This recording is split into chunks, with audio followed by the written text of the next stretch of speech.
Hello, everybody, and welcome once again to Understanding Bigfoot. Mike Scott with you, coming to you from Cape Girardeau, Missouri. And we are excited to have an excellent guest tonight. Of course, let's introduce our co host, Becky Pepper, with us, coming from North Texas. Susan Perez can't make it tonight. She's got to be out of state with family as we record this and cannot make the program with what she is doing. So you'll have to check out Susan on her Facebook page, SEMO Bigfoot Encrypted Research Group here out of Cape Girardeau, and she's the director of that group on Facebook. But Danny Young is with us, and Danny's a Missourian. We got some Missouri Bigfoot Yay! news tonight. So And welcome to Danny Young. thank you. Welcome to the show, Danny. Thank you very Well, much. Pleased to be here. welcome, Danny. Glad you could Thank you. be here. And I'm Thank so you. glad you're from Missouri. Boy, so am I. Becky's a native Missouri Uh, transplanted her another state. So.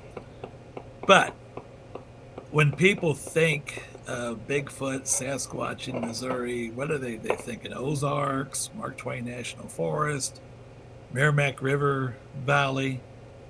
But Danny has an interesting story from Missouri's Bootheel. And when you think, and you guys that are watching this, go to on the Google map, Google Earth, Missouri's Bootheel is just a lot of flat farmland and not a lot of tree cover. But the clincher is, and we've talked about this on previous shows, all up and down the Mississippi River bottoms, you've got just enough cover, just enough food source to sustain a population of Sasquatches. And Danny, your first sighting was in just an area like that. Is that correct? Absolutely. Abs- Why don't you why don't you tell us about that very first sighting that you had, when it was? We know it's down in the Missouri Boot Heel. What's the nearest town? Maybe Portageville area, Hayti area, something like that. I'm People can look uh, that up. I'm about 9 miles south of Portageville and 5 miles north of Hayti. So I'm Okay, right here midway along Interstate 55. Wardell. Yeah, Wardell. We're within 3 miles of the Wardell exit. There you go. There you go. Of course, I'm sure that 99.9% of our audience is saying, "What? Where? Yeah, Who?"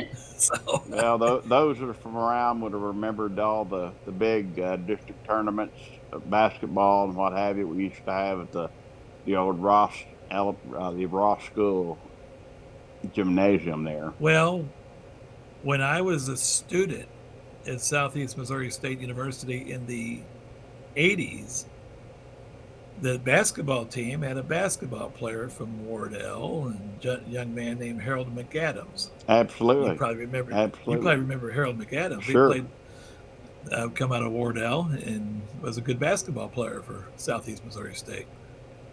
yeah. So, anyway, that's a little small talk there. Harold doesn't have anything to do with Sasquatch. Danny does. So, tell us maybe the year, and tell us about that first sighting, what you were doing, what you were expecting, what you were not expecting. Just we'll open it up to you and let you start telling us about it. Well, it was late '80s, probably '88, '89. I was oh the levee that guards us. Of course, you're familiar with that. The levee is Right. about a half mile from home, but nonetheless, my dog is coming over here to visit me and bumping my stand now. Yeah, let him join the show. There's no problem with that. I've adopted him, or well, I'm fostering him. He's been here for about a week now, and well, he really loves to stay close. But nonetheless, the hunting area is if you look on the maps, it's the Gayoso Conservation Area. Nonetheless, to walk in, I'd walked quite a ways back in there, and had there was only myself and about oh 3 to 4 other people at the maximum that would walk back that far to hunt. But I'd go back and take my climbing stand, not a climber, rather, a ladder stand, strap it on my back, and drag it part of the way and carry it to rest. But then, nonetheless, I got back there, and of course, I'd go in early and come back midday, and stay till dark. And this particular day, I was in there in my normal place. I backed up to an old thorn thicket on a higher spot in the woods, and just out of my peripheral vision, I could just barely see in the woods. It was just really, all shadows. But out of my peripheral vision to my right, I could see some movement. Something kept getting closer and closer and closer, and I started being able to make out the silhouette of a guy, or well, what I thought was a guy in camo or ghillie suit or something of that nature. Appeared to be.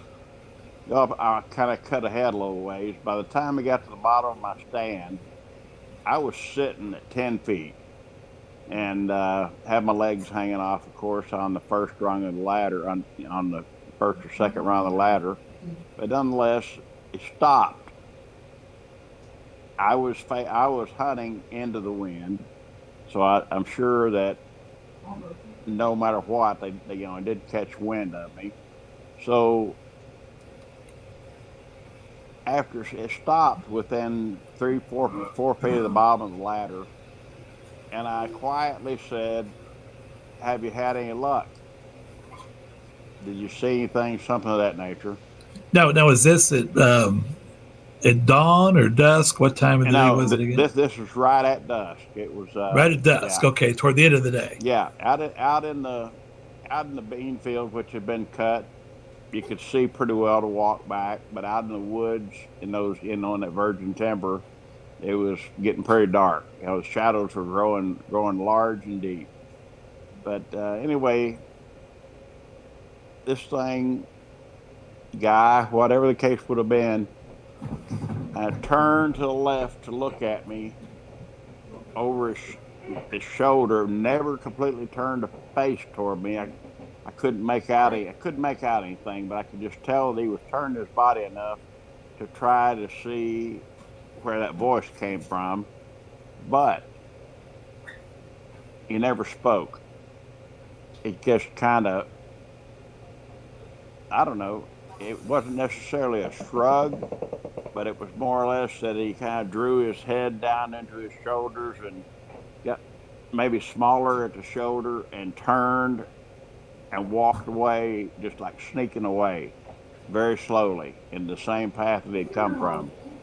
So I thought at that point, I said, well, it was, another hunter just walked in on me and didn't want to ruin the rest of my day. It was obvious that it was past shooting line at that point, so I couldn't have made a shot if there had been a deer standing there. So Did go ahead. did you notice a couple things? Did you notice when he turned about did he move his neck or did he just turn his whole shoulder and It was kind of like having someone with shoulder pads on. It was like the yeah. whole top of the body moved, and it was like Because they that. say they really can't turn their neck. Yeah, So it's like that he never turned to look up or make any eye contact or anything. It's just that he turned the shoulders and maybe peripheral vision, whatever, turned to look in that direction of that stand and turned the opposite direction and walked away from me. Could you So see anything at all? You said you thought maybe it was maybe another hunter. the only thing I could make out was the outline of a person.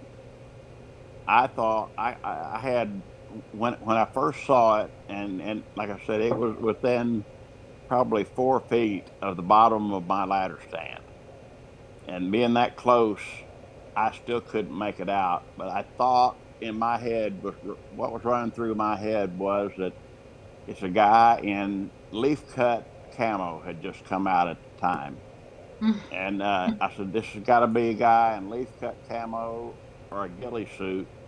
He's dressed pretty well, but it had a hoodie up. And this is Mike. This is something I'd thought about since the last time you and I had talked. He appeared to have had a hoodie on to where it made the top of his head maybe a little more pointy. So It's I don't. like a cone shaped type Yes, head, yes, which yeah, is indicative of the Sasquatch. right. So so and you estimated the height. You said what, 6 feet, 7 feet, Yeah, maybe. 6 to 7 feet because he was below my feet. Okay, so the and did you get to see any facial features? None at all. I couldn't tell anything at all when it came to the body and all that. It was just kind of all black because it was dark enough that there was nothing but silhouette with Yeah. with the little bit of light that was coming through. I could see nothing. Now, at what point did you think that this might be a Bigfoot? I, n- I never worried. The only thing that startled me was within 1 to 2 minutes after he went back into the away where I couldn't see him any longer at all. A very very loud owl hoot came from directly behind my tree, and this thing was so loud that I'd never heard. I've had owls fly by me in that stand before. But did he go to did he walk or it walk behind your tree or in No, front of your tree? no, he walked back uh, horizontally. Well, yeah, Okay. horizontally from me in the same direction he'd come from. He'd co- So the owl call came from something else. yes, Okay. yes, And we've had many shows, Becky, where we talk about the, the, the Sasquatch imitating the owls. Yes. Um, Troy Hudson recently on a program, I witnessed that and talks about that on a program we did back in August. And I have I have heard them do the owl calls over and over, actually up, you know, within close range as well. Hmm. Um, Couple of things that we use on this, Danny, is the direction the vocal is coming from. If it is it coming from, like you're sitting 10 foot up, an owl's going to be up in a tree, right. This, and so the vocalization would come from above to you. A Sasquatch would be come straight across right. on the vocalization. Plus, they have much more depth of volume with their call as well. And you mentioned this was a loud Yeah, owl call. yes, and it sounded. It didn't sound like it was in the trees. It sounded more like ground level or standing, Yes. something of that Hmm. nature. It was not high in the trees like I normally see an owl. And the owls that I had seen flying through there before, there was one other owl an owl that I had seen flying through there had gone on past me. It was an old dim road, had gone past me, and like I said, I was sitting. I always used that stand, so I was always around 10 feet, maybe standing up. I'd be a little higher, Right. 15 feet then, but nonetheless, they would typically land in trees around much higher than where I was. Right. So you asked a bit ago of when I was alarmed, and that was the point where I got walked back to the parking area. Uh,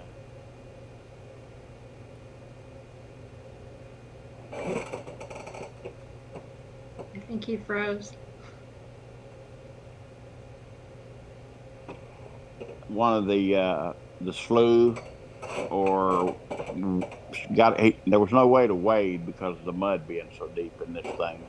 But nonetheless, I thought, well, maybe a canoe or a kayak or something of that nature, and he crossed somewhere else. So as I was driving back out, my curiosity was roused. Then I looked in the different little parking places that we would typically park our trucks and cross the beaver dams and such. And then there was one boat landing there, and there were no vehicles anywhere at any place. So I couldn't imagine that. That's when I really I wasn't scared.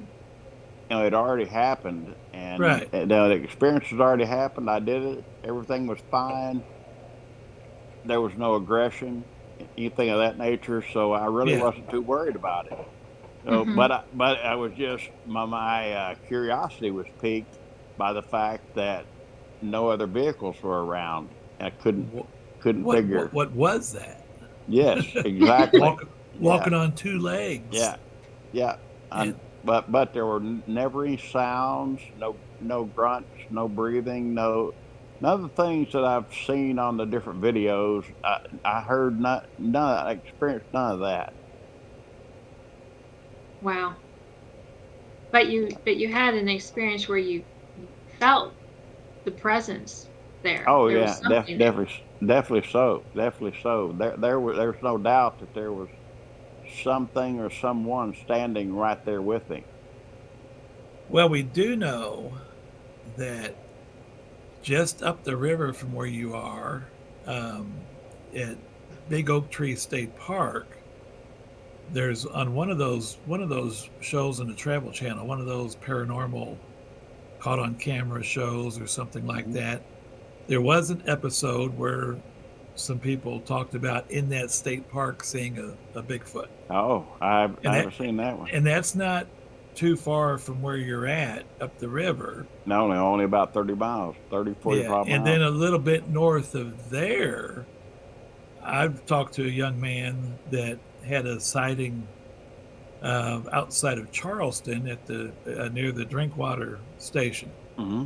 If you have an idea where I'm talking I about, do. there, Yes, kind of close to where the Interstate 57 bridge crosses the Mississippi Ab- River from Charleston to Cairo. absolutely, absolutely. So, and he had a nighttime sighting there, real close to there, and so they will get down into the Bootheel as long and stay in those bottomlands Oh yeah, along the river. So there are other documented sightings in the region that you were at, even though once you get to the west of the levee, that's just a lot of flat farmland. oh yeah. That's So, all it is over here. We got just so open hundreds and thousands of acres right, of just flat land yeah, the most and fertile grain. farmland in the world. Absolutely.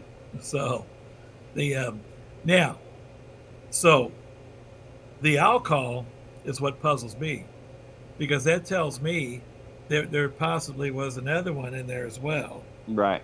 that you didn't see, and perhaps that one. And if what you're talking about is a 6 to 7 foot tall, that's a juvenile. Oh, That's just a kid, you know, Yes. young. They don't get fully grown, and they're fully grown. They're going to be 9 foot or taller. but Um, so perhaps an older tribe member or a parent, older uncle, I'm not, whatever their family relations right. are, perhaps use that alcohol as a diversion for you. Focus what's back here and let him walk away. Very Let well it could have walk been. away. Very Could have well been. could have And been. and that's very possible. I don't know, Becky, if you remember when we did the show with Doug Hijack back a few months ago, and Doug was the producer of the Monster Quest series and stuff like that. And he was talking about one of his early hunting experiences, and I said to him, "As Doug, I said, sounds like you had more. It sounds like you had 2 or 3 in there." Because I didn't realize that. I don't know if Yeah. you remember that or not, but in I your do case, remember that. you had you had one behind you with that alcohol Yeah. to divert from the one that was walking away from you the other way. And you may not have realized that at the time, Yeah. but Yeah. they generally, what I have noticed in my experiences in the field, including just this past Friday night with 3 of them, Oh with gosh. 3 of them, they generally don't travel alone. Oh no. Where there's one, there's more. I'm sure. Very interesting. Well, one of the things about back at that time, back in the 80s, and well, even before growing up from 10 years old on, when I was deer going, I was able to start going into the Ozarks deer hunting with my dad and my family and what have you. I never thought, I never even had any clue. I mean, of course, we'd seen Patterson Gimlet and all that, and we always had interest in that there may be something out there. But we always felt like, well, that's all out in the Northwest. It's not here. My thoughts exactly. I always because I read a book when I was probably 11, 12. I don't remember the age, and I always thought everything's up there. California, Right. Northern California, Washington, Oregon, British Columbia, Canada. Everything's up there because Yeah. that's what they talked about back then. They didn't. They had a little bit of that Momo the monster craze in the early '70s, but they Right. it just kind of went away. Right. And we didn't think of that stuff. I don't know how many times I've been hunting and just totally oblivious to it. But But at that time, though, for myself, I was go in the dark and back out in the dark.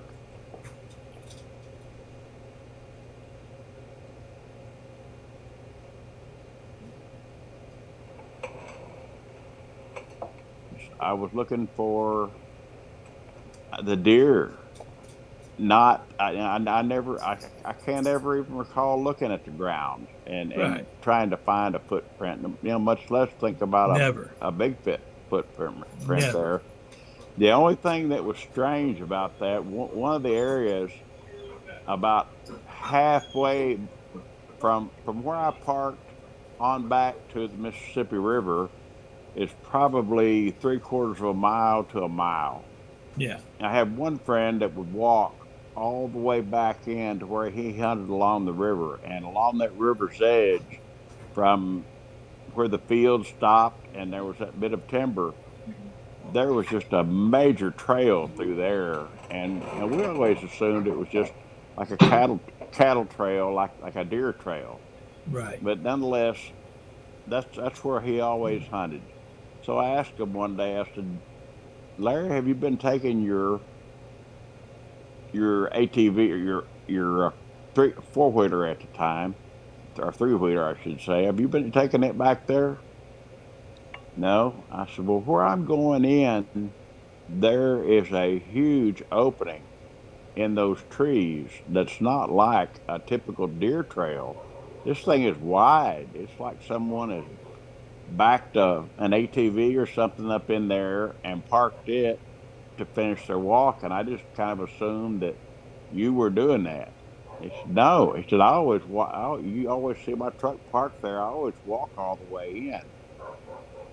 So that was the only other really strange thing about that area, that there was just one trackway that was so wide in those trees, and the weeds were just tremendous all the way through there along that field edge.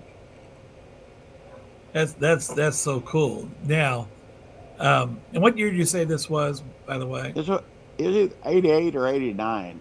Okay, 88, 89.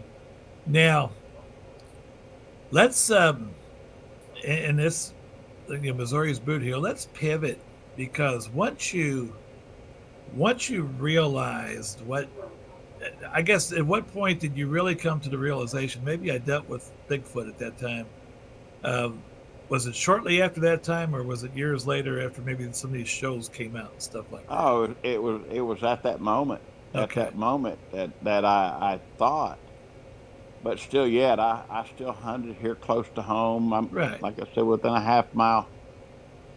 Always still hunted here at home. Yet I never thought, when I was going in the morning, coming out at night, whatever the case would be, I still never thought of Bigfoot. I still had deer on my mind, right, and was still not looking for tracks, not looking for any. Of course, I knew nothing of the tree structures or anything of that at that time. No, we Wow. didn't know anything back then. Yeah. So, I mean, I'm just going in hunting and doing my thing and drinking Were my you coffee. always alone when Yes, you yes, hunted? yes, yeah, yeah. I always well in deer hunting we always hunted alone. Mm-hmm. Eh, we duck hunted, not the same areas where I had my experience, but we duck hunted the same area here close to home.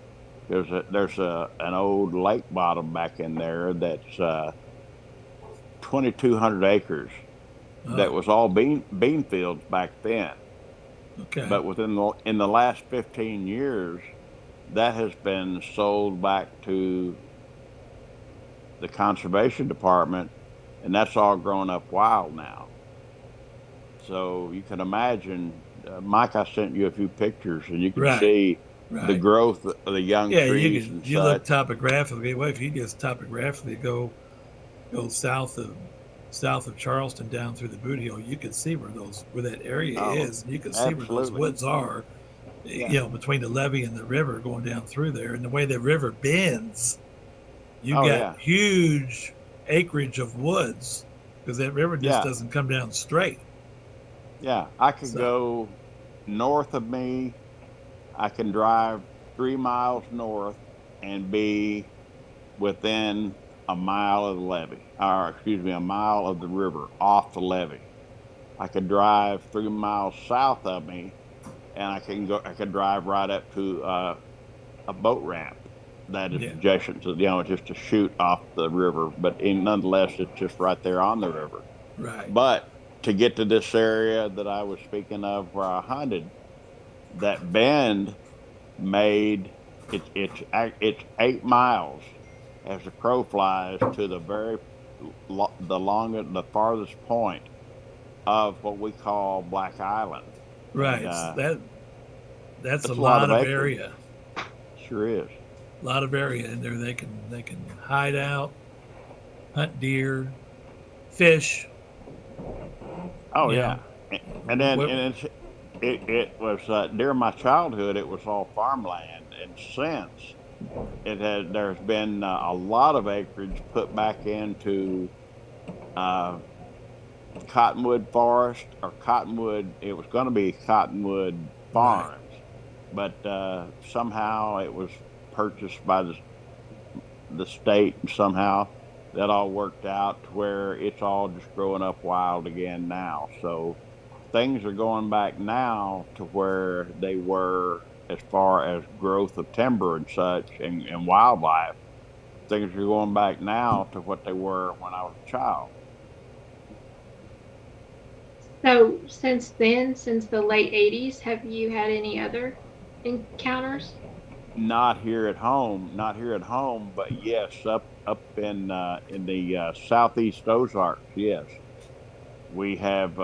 Well, not an actual face to face sighting, but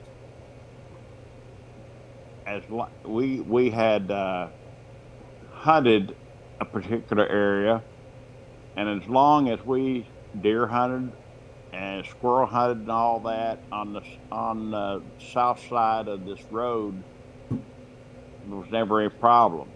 My dad and I decided to go off into a deeper.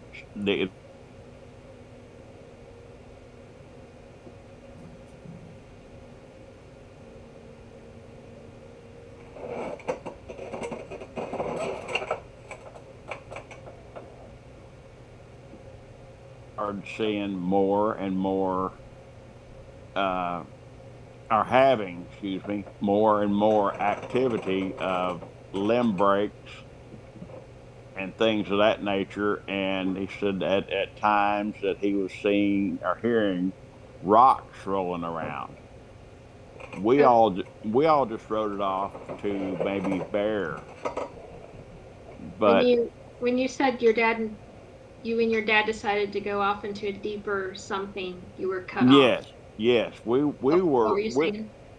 we were we were the types of people that, some of the guys in camp liked to go in just as shallow as they could. sit on a rock or their chair and hunt hunt as easily as they could. Right. We preferred to go as deeper and farther away from where the all most people were going to be, farther away from the roads, and Okay. that's where we started getting the interaction of thing. Let me back that up. Things happening that we couldn't explain. Then one night, sitting around the fire, we had our trailers parked in such a way they were blocking the wind a bit, and it was a really cold night. So we're all sitting around. There was probably 8 of us. We're sitting around the fire, trying to stay, as warm as we could, and telling all kinds of stories. And Dad had told some stories of a really tough encounter that he had had several years prior, and all of a sudden, a vocal came out from what sounded like just beyond our trailers. And this thing, it started out sounding like a mountain lion, which we'd seen mountain lions before, Right. so we knew that was maybe it was not spoken of a lot, but no, we knew they were there. But nonetheless, this started out sounding like a mountain lion, and then went from that screech way up louder, and then dropped into a very deep roar. Is the best way I can explain it. I mean, there's no way I could even think about vocalizing it for you without making a complete fool out of myself. But this thing went it went from sounding exactly like a cat all the way up through the range. And then when it dropped down, it sounded as low as you could possibly get in, baritone, not baritone. Baritone. Yes. Baritone. Yes. The and they will do that. They'll have that baritone sound to them when they finish that roar But up. I've heard it.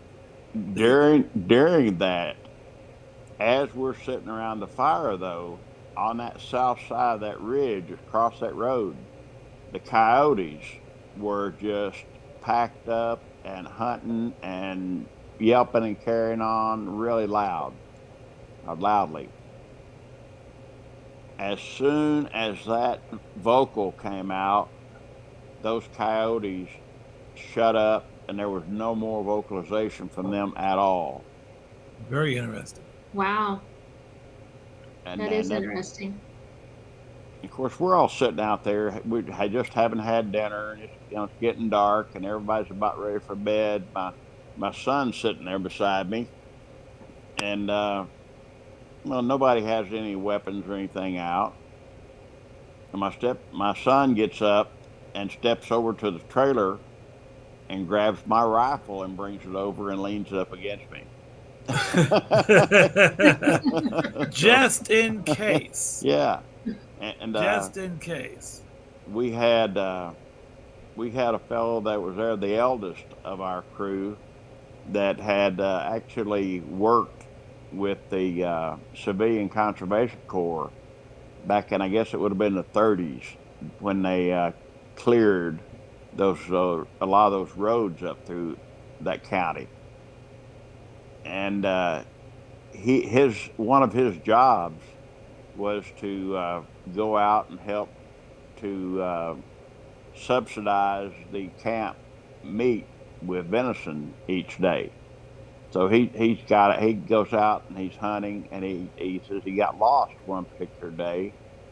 Couldn't find his truck to get back, or jeep or whatever it was he was driving. Couldn't find it.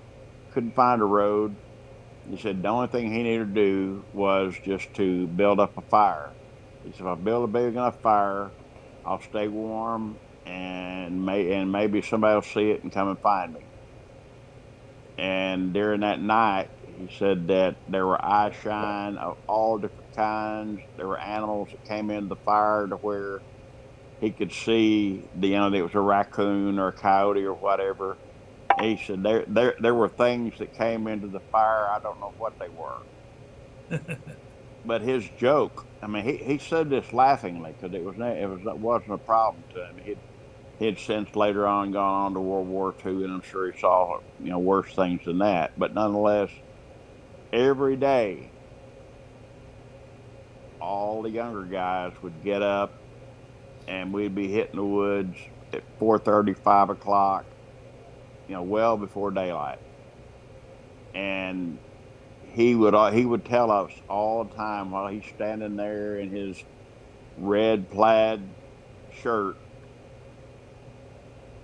and standing in the smoke, and here we are out there trying to. And this was on up into the 80s by then. He was standing there in the smoke, and we're all trying to stay out of the smoke and stay scent free and all that. And he's drinking his coffee, and we're heading out in the woods. He said, "Y'all be careful and don't get any sticks stuck in your eye, and watch out for those woolly boogers." So, so Watch out for those woolly boogers. that was the morning joke every day. But I wanna pivot off of that because you have a story. We're talking about these old timers. yes, That, and I think you may have mentioned it without then pivot to something else. But there's a story about your dad and some others, and we're talking what Ripley County, over Ripley County, yes, southeastern Ozarks. yes. Current River runs through there. Current River Bottoms area, always the River Bottoms, Becky. We know that. Yeah, Um, we know that. tell us about that story and the pickup truck and all that stuff. That's a great one. Yeah, all these accounts are from Ripley County. That's typically where we would hunt. Yeah. It's close enough to home. We basically barely getting up into the Ozarks, but it was isolated enough that we didn't have to worry about people running up and down the road all night, and it was That's more kind of like secluded. if there's any old classic country music enthusiasts that watch the show, that's kind of the old Porter Wagner, Dolly Parton song, 40 Miles from Poplar Bluff. If you're talking Absolutely, absolutely, absolutely, absolutely. Let's see how many YouTube hits that song gets now. So, But anyway, tell us about that encounter. okay, well, Dad, and this was in 1968. My dad had just bought a new Ford truck and put a camper shell on the back of it, and he and his friends built it up to where across the wheel wells they could have just a solid bunk across there, and then they would take all their gear and put beneath, and then they'd have just plywood and their sleeping bags and a pad and a foam pad to sleep on. Well, they were going up scouting for deer, but it was late squirrel season, so this was about like September, October, somewhere in that neighborhood. I'm not sure what the season was at that time, but nonetheless, they got up there, and there was just enough light left that they could get parked and get settled down for the night. They had, I guess, they had eaten some cold cuts, never started a fire, never even got out the lanterns or anything else because they hadn't intended to stay there all night. They were going to hunt in a different area. They were just driving down this dead end road to have a look and see what the territory looked like because we knew that we'd been down there before. We knew that up on one side there was nothing but a very steep embankment, so there was probably not much hunting going on down there with that.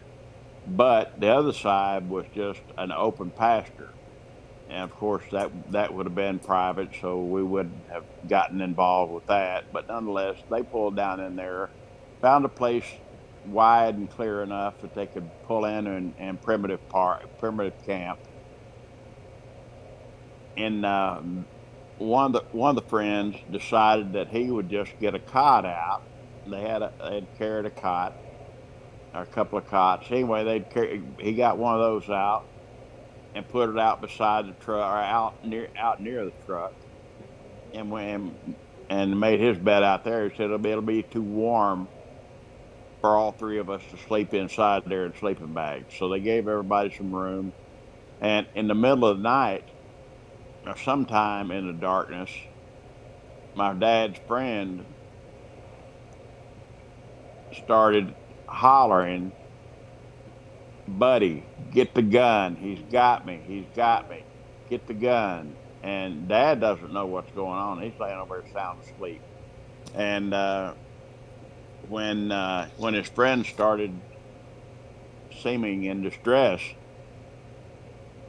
he said it felt like that something had hold of him, was trying to drag him out of the truck with him still in the sleeping bag. And Dad, being in the dark, they didn't even get flashlights out to put by their heads. You know, they were not afraid in the They just woods thought at they were night. going to sleep, and Yeah, that's it. Now, so their heads are up at the head of the bed, up there by where the cab's at, and their legs are extended out. They're in sleeping bags, and yes, they're lengthways. They keep the tailgate down, so you right, have the camper shell going out above them, but the opening on the tailgate end is wide open, yes, and and they're sleeping side by side, and the buddy's got something grabbing his leg, trying to pull him out of the truck. exactly, yeah. And So just to paint that picture. none of those guys carried handguns. All their shotguns were under those beds. So if someone had just walked up and tried to pilfer around and try to take guns or steal something from a truck, what have you, and saw the guy sleeping outside, certainly they would have gotten the guns. They would have probably had light and would have probably got the guns and went on and went about their way. But whatever this was, they began to fight. Well, my dad's friend was a pretty small guy, so he had been in the Korean War, and there wasn't much fight left in him. It was fight or flight, and he was gonna go for the flight end of it. But dad kicked out of his sleeping bag and started fighting with this thing. He said, and they reached over and grabbed it. He said, grab it by the shoulders to get it off his friend. And as he got it by the shoulders, all he could feel was hair. So he started punching and kicking, and by that time he had got his feet completely kicked loose from the sleeping bag, and kept kicking and hitting, and just trying to fight this thing off of him. As this continued on, he finally got his feet at the chest of this thing and gave it a good kick and push and got it knocked out of the truck. It landed. He said he could hear the thud of it landing on the ground, but it never sounded like that. You know, a human. Well, me, if you were to kick me out of the back of a truck, I would make a long heaving sound trying to get breath back first, and then I would lay there and try to regain consciousness and regain my wits about me before I got up to move on. And I think during the fight, I think I'd have probably been making some noise of breathing, or of being of exhaustion, of how Maybe quickly. verbalizing back to the person who's fighting, Exactly. cussing, doing something like that. I don't know. Yeah. Um, so your dad, when he goes to grab this thing by the shoulders to pull him off his buddy, he grabs nothing but hair. Yes. And this is in deer season, hunting season. So you're talking fall, winter. Like it's gonna Yeah. be It gonna was. be cool at the night time right now. Yeah. It's like So it was exactly like now. yeah, The nights were getting cool, oh yeah, but in the day it would get on up to right, 70, oh 80 yeah. degrees. So did he think? I mean, when he, I mean, I guess he could tell this is no fur coat that a person is wearing because Exactly. it's attached to the person. Exactly. So what? how did he articulate what he was dealing with there? Well, he thought at first he was fighting a bear, Okay, and it's he said that's the only thing I could come up with. right. And of course, the videos and the pictures and all that had just come out from the Northwest by then. Yeah, But he said all I could think of was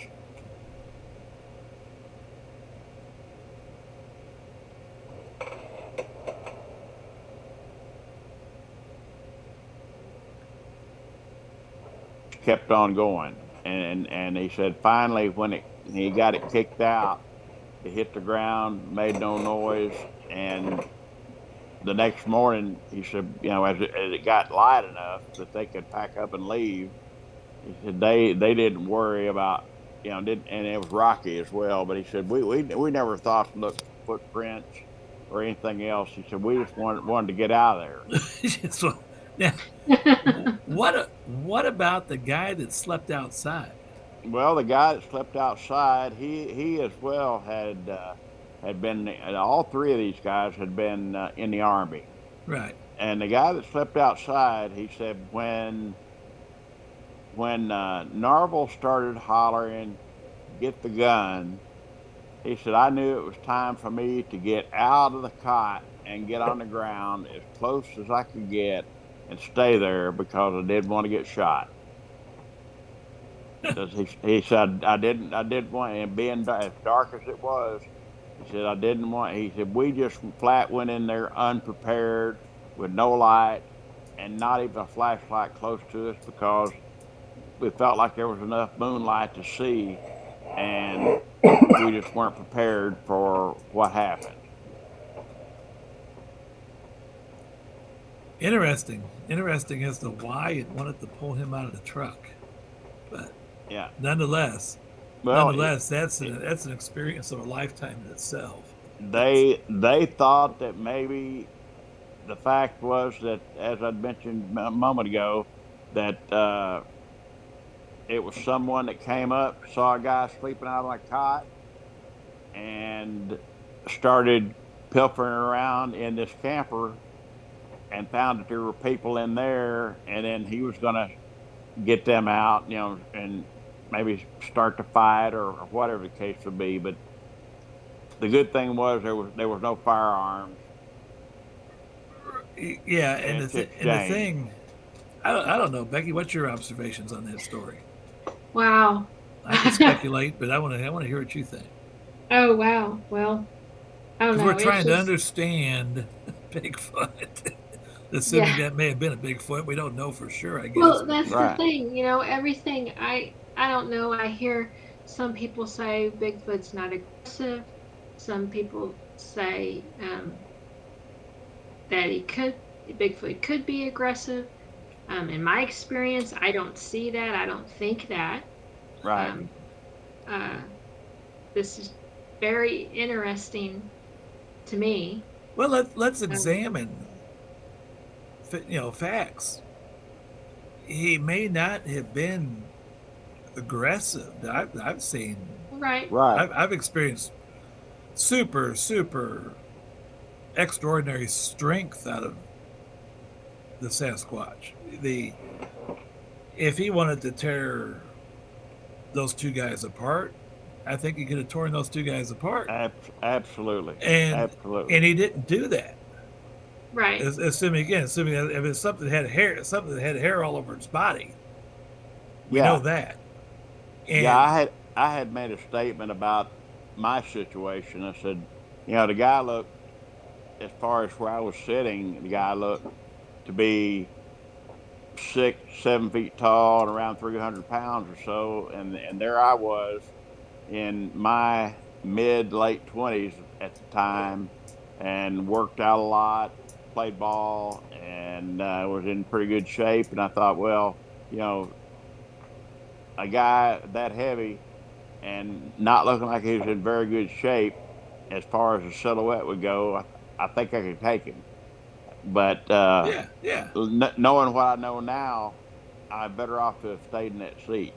but and what I'm thinking is he's got the Sasquatch got these two guys, one guy maybe fighting to stay in the truck. Your dad trying to fight him off of him, Yeah, but he probably did what he did out of curiosity. absolutely. And then And Yeah. once, when and then that was once, yeah, when that was all over, my dad's friend was on top of the camper. He didn't try to stay and fight. He didn't get on the ground. He got on top of the camper. so what? So at what point? I mean, did you discuss this situation with your dad? Did they ever think that perhaps Bigfoot? Oh yeah, Dad thought it all along. Yeah, After having some knowledge of seeing things on TV and yeah. news and such, he had a pretty good idea at that point in time. And as far as us going up and continuing on hunting, we never worried about that. But there never was a dark camp. We always left a lantern. We Yeah, left a lantern on a 20 pound propane tank. We even before that we had the pump up ones. We'd keep those burning down right, very low to where there'd right. be a little bit of light to camp at Yeah. night.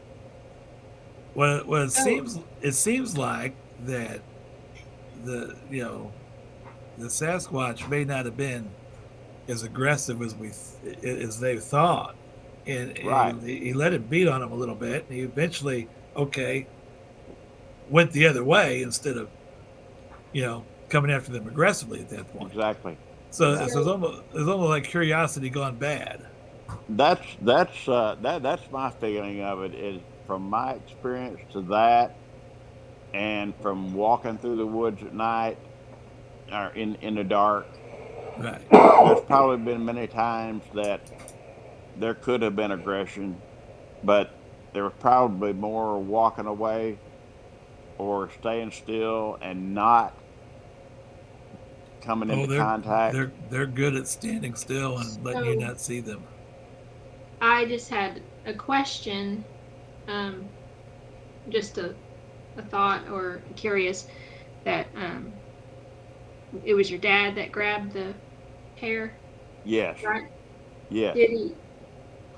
Did he grab? I mean, did he have like a handful of hair in his hand when he grabbed it? The only reason No, I asked, no. He said he felt like that he grabbed the shoulders, but all he could feel under his hands, he could feel hair.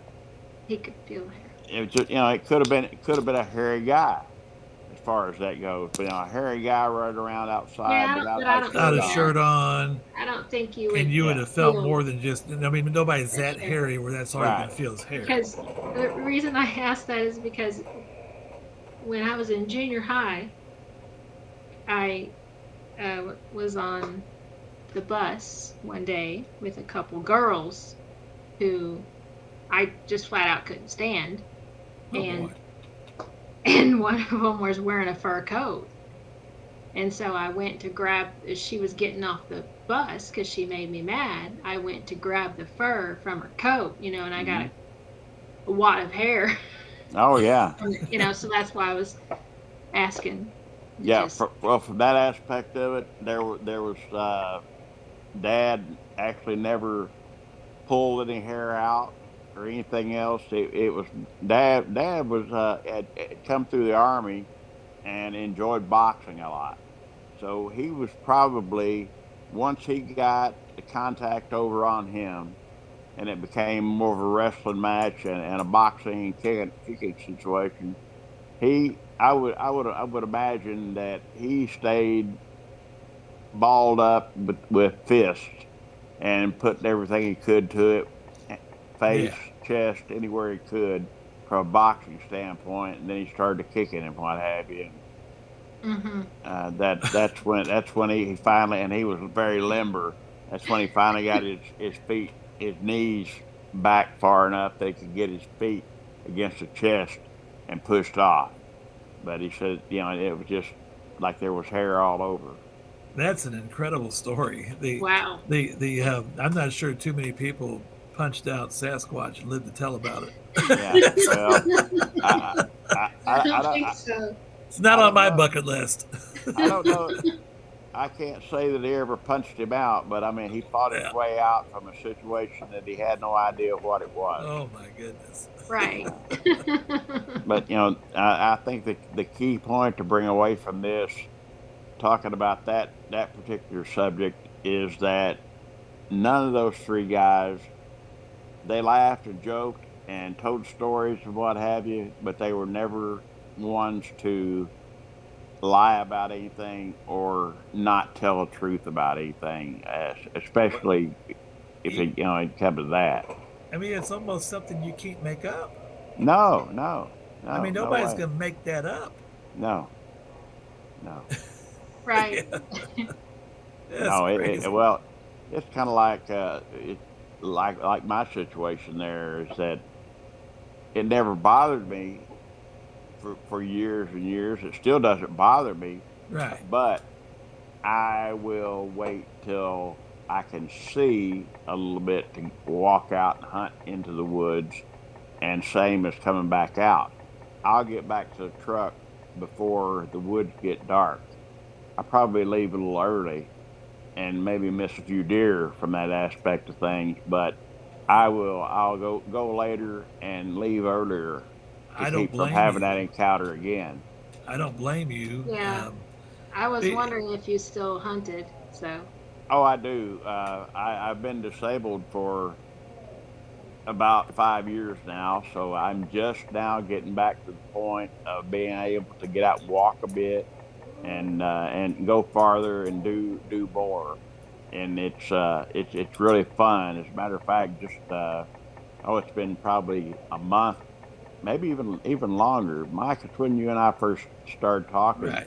I went back to that area that I'd had that sighting. I didn't make the walk back through, but I at least backed the truck up to the gate and sat there on the tailgate and played the harmonica for whatever might want to listen, what have you.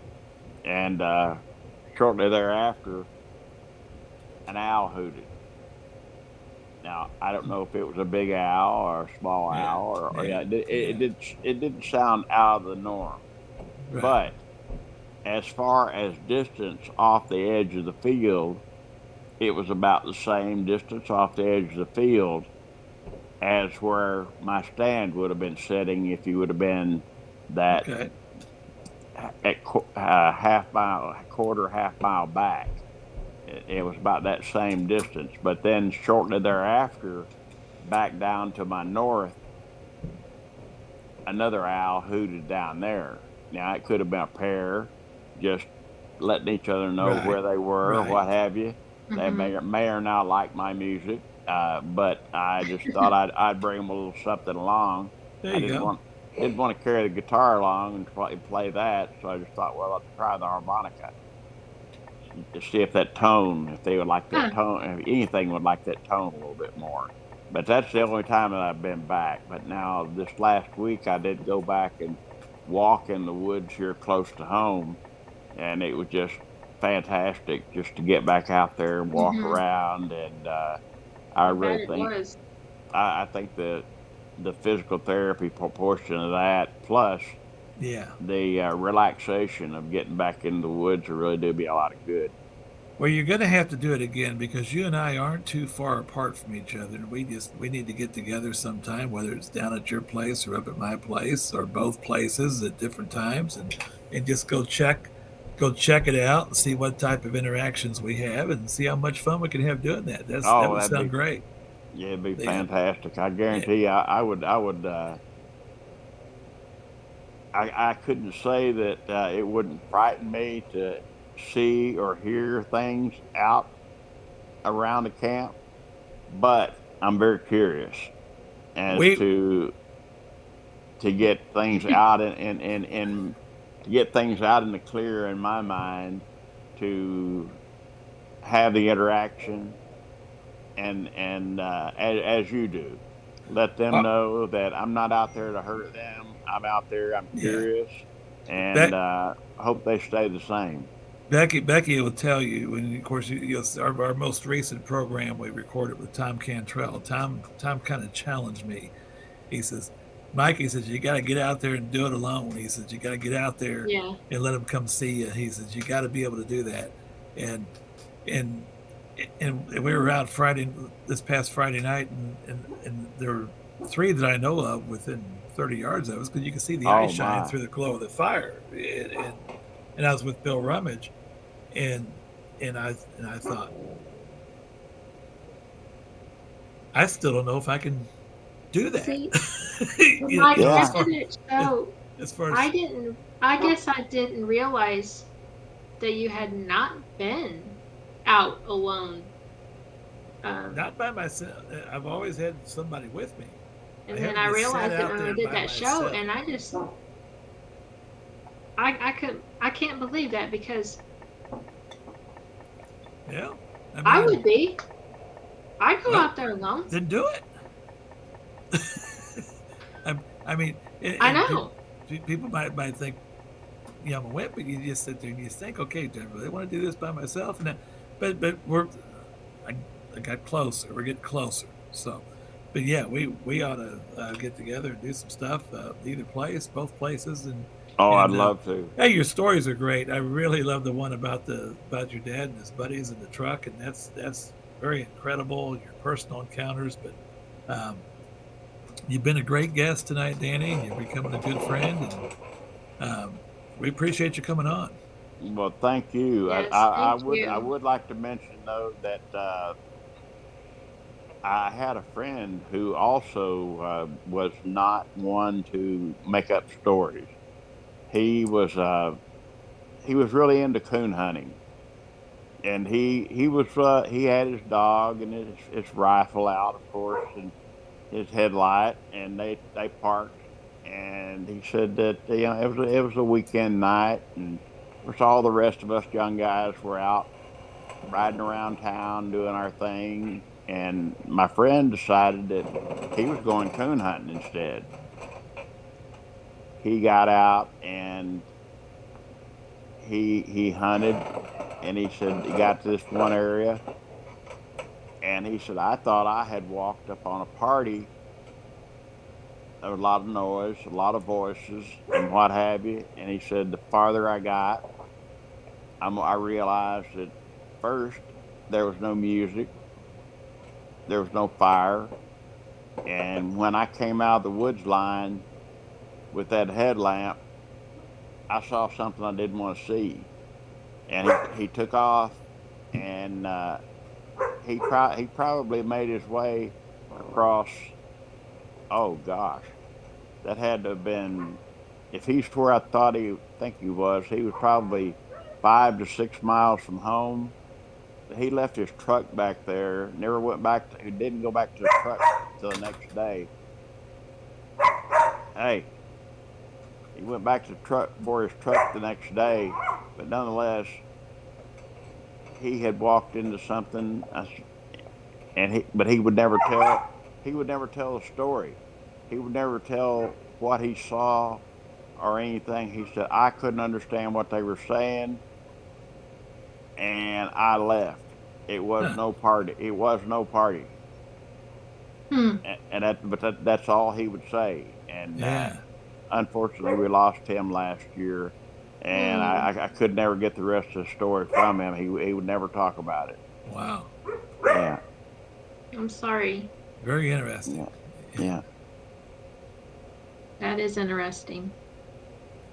But There's a lot of people out there that won't talk about things, won't talk about yeah, experiences that they've had. right. Well, that's where I've been with it, and I do appreciate you all having me on. It's a pleasure to meet you all, and thank you for your time.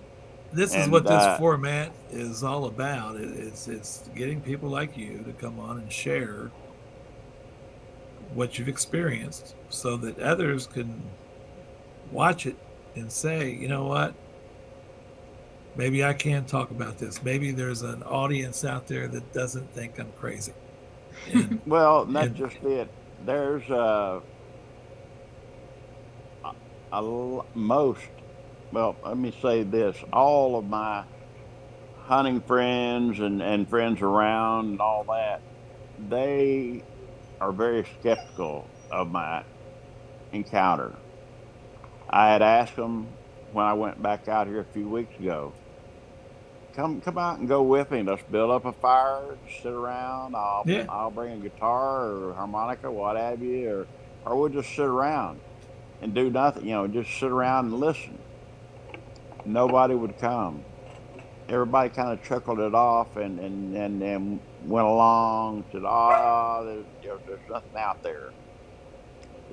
Hey, No, I no, I I hear. know different. Yeah, I hear Wow. the same thing. I hear the same thing, and I've been in the woods. I've done this all my life. Dude, I say, hey, just come out with me. Just come out with me, Yeah, yeah. and You're gonna have to and give me directions to your place.